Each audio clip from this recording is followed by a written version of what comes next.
Olá, pessoal, tudo bem?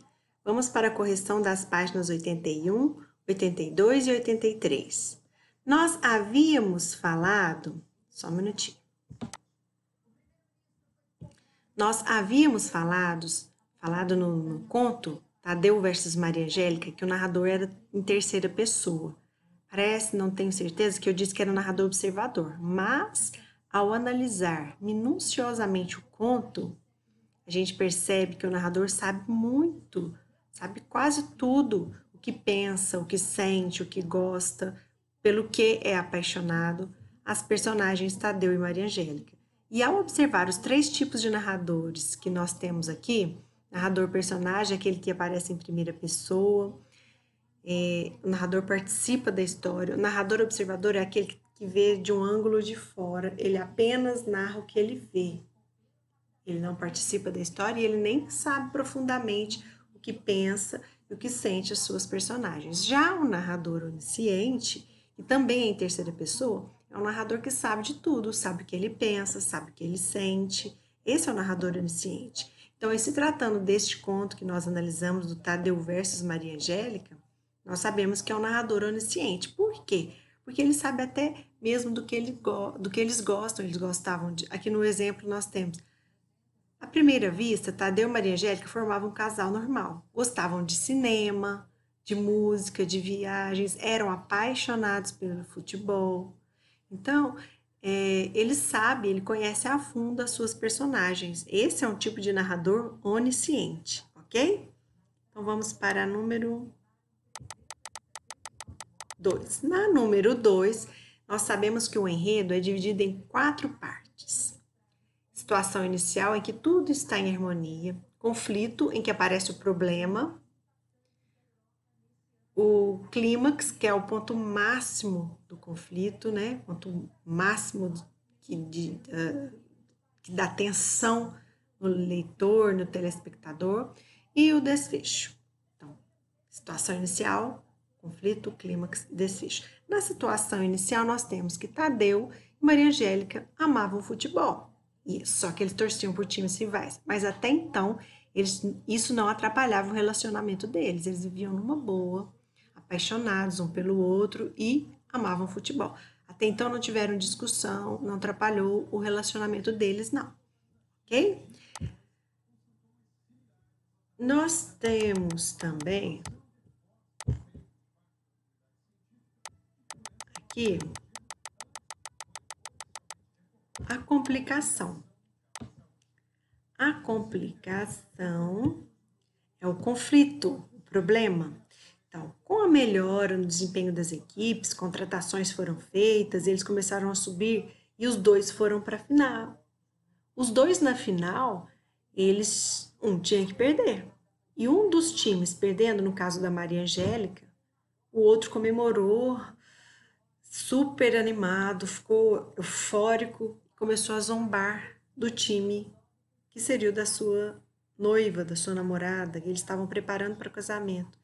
Aí sim houve um problema. Então, com a melhora do desempenho das equipes, os dois times chegam à final do torneio. O clímax, eu acho que eu até ultrapassei um pouquinho falando dele ter ficado eufórico, mas o clímax é exatamente isso. No último lance do jogo, o time do Tadeu marca o gol da vitória. E ele comemora fervorosamente, irritando Maria Angélica, que estava perdendo. Aí foi o ponto máximo da discussão, do problema, do relacionamento dos dois. O desfecho foi que, após a discussão, Tadeu muda de sua postura e se declara apaixonadamente para Maria Angélica, que pula nos braços do companheiro, beija-o e eles fazem as pazes, ou pelo menos até a próxima final de campeonato, se os dois times estiverem na final do campeonato, ok? Então, esse é o desfecho. Vamos para a questão número 3. Na construção da narrativa são usados diferentes tempos verbais. Então, nós temos 2 tempos verbais que predominam aqui. O pretérito imperfeito e o pretérito perfeito. Explicando o pretérito imperfeito dentro do texto, nós temos os verbos formavam, amavam, comemorava. Então, isso mostra que é um hábito que eles tiveram no passado ou uma ação que foi interrompida. O pretérito imperfeito indica hábito no passado ou uma ação interrompida. E o pretérito perfeito indica uma ação que já foi concluída. Então, a ação começou no passado e terminou no passado. A ação foi perfeitamente concluída. Então, é essa a resposta da número 3. Na número 4, nós temos aqui, releia o trecho a seguir. À primeira vista, Tadeu e Maria Angélica formavam um casal normal. Gostavam de cinema, de música e de viagens, mas acima de tudo amavam o futebol. Só que, infelizmente, torciam para times rivais.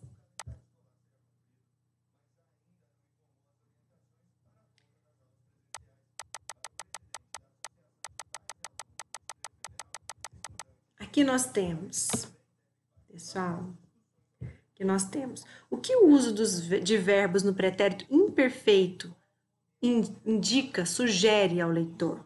Então, na verdade, ele sugere uma ação passada cotidiana, uma ação que se repetia dia a dia, ou seja, indica um hábito no passado. Então, ele reforça a ideia de uma situação inicial vivida pelos personagens.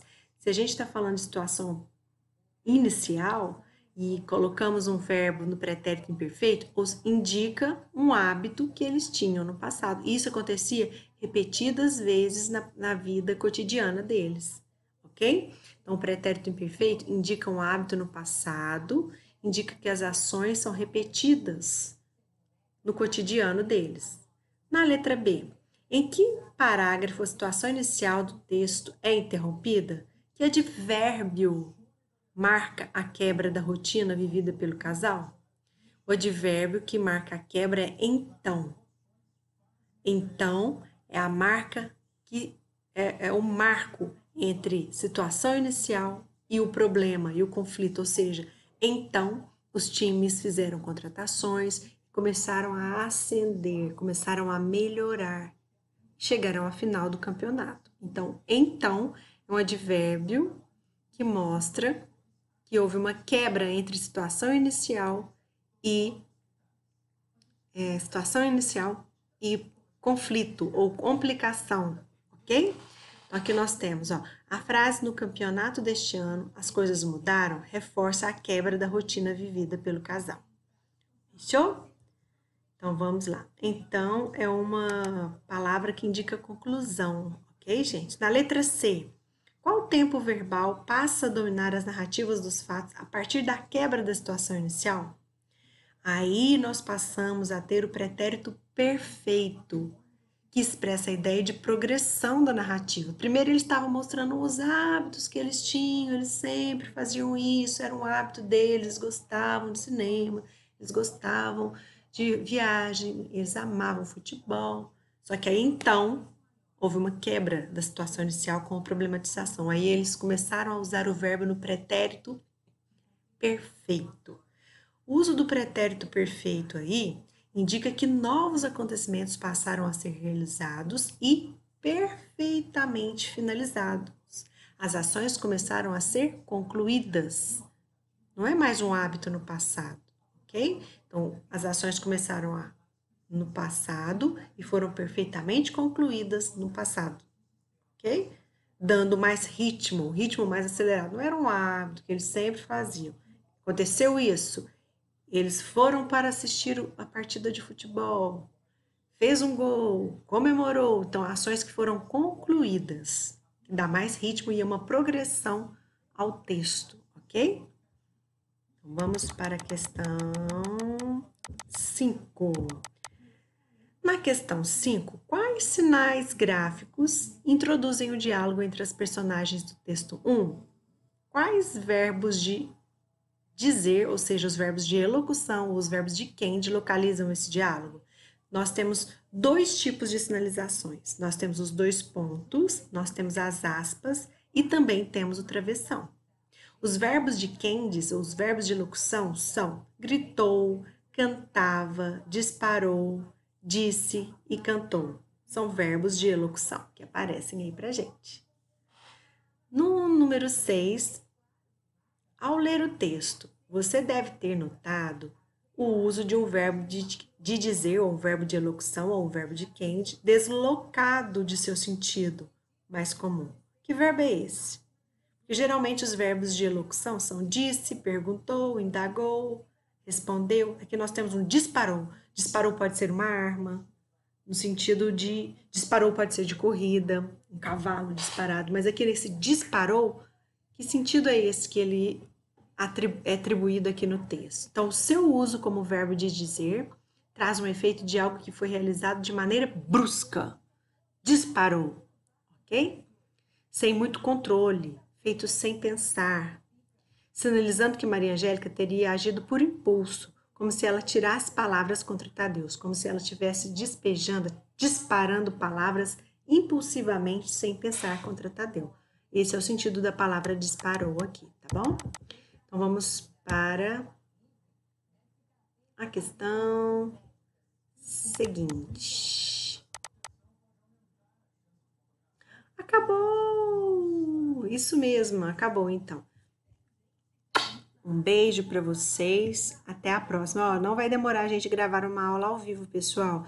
Eu preferi deixar para gravar as aulas ao vivo as correções. E eu quero deixar uma correção que seja de sintaxe, para tirar a dúvida de vocês, ok? Fiquem com Deus, até a próxima.